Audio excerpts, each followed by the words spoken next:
రాజుల 2వ గ్రంథము 21వ అధ్యాయం.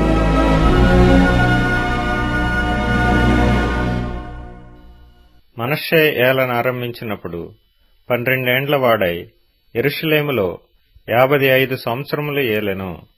అతని తల్లి పేరు హెప్సీబా. అతడు యెహోవా దృష్టికి చెడుతనము జరిగించుచు ఇశ్రాయేలీయుల ఎదుట నిలవకుండా యెహోవా వెళ్లగొట్టిన జనములు చేసినట్లు హేయక్రియలు చేయుచూ వచ్చెను.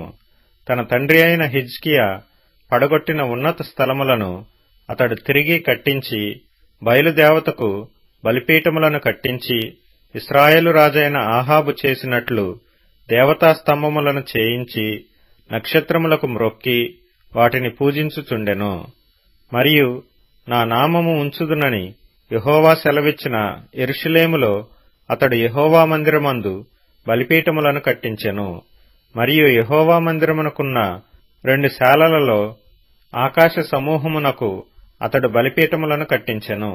అతడు తన కుమారుని అగ్నిగుండము దాటించి జ్యోతిషమును శకునములను వాడుక చేసి యక్షిణి గాండ్రతోనూ సోదెగాండ్రతోనూ సాంగత్యము చేసెను.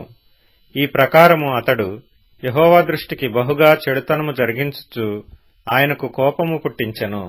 యెహోవా దావీదునకును అతని కుమారుడైన సొలొమోనునకును ఆజ్ఞ ఇచ్చి, ఈ మందిరమున ఇశ్రాయేలు గోత్ర స్థానములలో నుండి నేను కోరుకొనిన యెరూషలేమునందు నా నామమును సదాకాలము ఉంచుదునని సెలవిచ్చిన యెహోవా మందిరమందు తాను చేయించిన అషేరా ప్రతిమను ఉంచెను. మరియు ఇశ్రాయేలీలకు నేను ఆజ్ఞాపించినదంతటినీ నా సేవకుడగు మోషే వారికి వ్రాసి ఇచ్చిన ధర్మశాస్త్రమును వారు గైకొనిన ఎడల వారి పితరులకు నేనిచ్చిన దేశములో నుండి వారి పాదములను ఇక తొలగిపోనియ్యనని యెహోవా సెలవిచ్చిన మాట వారు వినక ఇశ్రాయేలీల ఎదుట నిలవకుండా యెహోవా లయము చేసిన జనములు జరిగించిన చెడుతనమును మించిన చెడుతనము చేయునట్లు మనష్షే వారిని రేపెను. కాగా యెహోవా తన సేవకులైన ప్రవక్తల ద్వారా ఈలాగు సెలవిచ్చెను, యూదారాజైన మనష్షే ఈ హేయమైన కార్యములను చేసి తనకు ముందున్న అమోరీయులను మించిన చెడు నడత కనపరచి తాను పెట్టుకొనిన విగ్రహముల వలన యూదావారు పాపము చేయుటకు కారకుడాయెను. కావున ఇశ్రాయేలీల దేవుడైన యెహోవా సెలవిచ్చినదేమనగా, వినువాని 2 చెవులు గింగురుమన్నునంత కీడు యెరూషలేము మీదికిని యూదావారి మీదికిని రప్పించుచు నేను షోమ్రోనును కొలిచిన నూలును ఆహాబు కుటుంబీకులను సరిచూచిన మట్టపు గుండును యెరూషలేము మీద సాగలాగుదును. ఒకడు పల్లెమును తుడుచునప్పుడు దాని బోర్లించి తుడుచున్నట్లు నేను యెరూషలేమును తుడిచివేసెదను.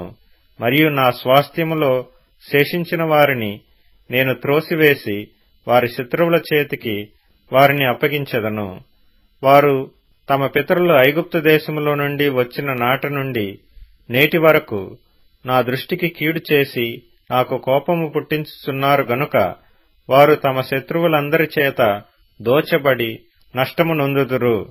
మరియు మనష్షే యెహోవా దృష్టికి చెడు నడత నడిచి యూదావారిని పాపములో దింపినది గాక యెరూషలేమును ఈ కొన నుండి ఆ కొన వరకు రక్తముతో నిండునట్లు నిరపరాధుల రక్తమును బహుగా ఒలికించెను. మనష్షే చేసిన ఇతర కార్యములను గూర్చియు అతడు చేసిన దానినంతటినీ గూర్చియు అతడు చేసిన దోషమును గూర్చియు యూదారాజుల వృత్తాంతముల గ్రంథమందు వ్రాయబడి ఉన్నది. మనష్షే తన పితరులతో కూడా నిద్రించి ఉజ్జా యొక్క తోటలో తన నగరు దగ్గర సమాధి చేయబడెను. అతని కుమారుడైన ఆమోను అతనికి మారుగా రాజా ఆయెను.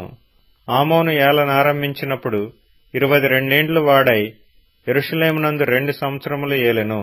అతని తల్లి ఎడ్బయూరి వాడగు హారూసు కుమార్తె అయిన మెషుల్లెమెతు.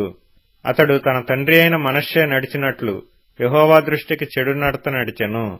తన పితరుల దేవుడైన యెహోవాను విసర్జించి యెహోవా మార్గమందు నడువక తన తండ్రి ప్రవర్తించినట్లు తానును ప్రవర్తించుచు తన తండ్రి పూజించిన విగ్రహములను తానును పూజించెను. ఆమోను సేవకులు అతని మీద కుట్ర చేసి అతని నగరునందు అతని చంపగా దేశపు జనులు రాజైన ఆమోను మీద కుట్ర చేసిన వారినందరినీ చంపి అతని కుమారుడైన యోషీయాకు అతనికి మారుగా పట్టాభిషేకము చేసిరి. ఆమోను చేసిన ఇతర కార్యములను గూర్చి యూదారాజుల వృత్తాంతముల గ్రంథమందు వ్రాయబడి ఉన్నది. ఉజ్జా యొక్క తోటలో అతనికి కలిగిన సమాధి యందు అతడు పాతి పెట్టబడెను. అతని కుమారుడైన యోషీయా అతనికి మారుగా రాజాయెను.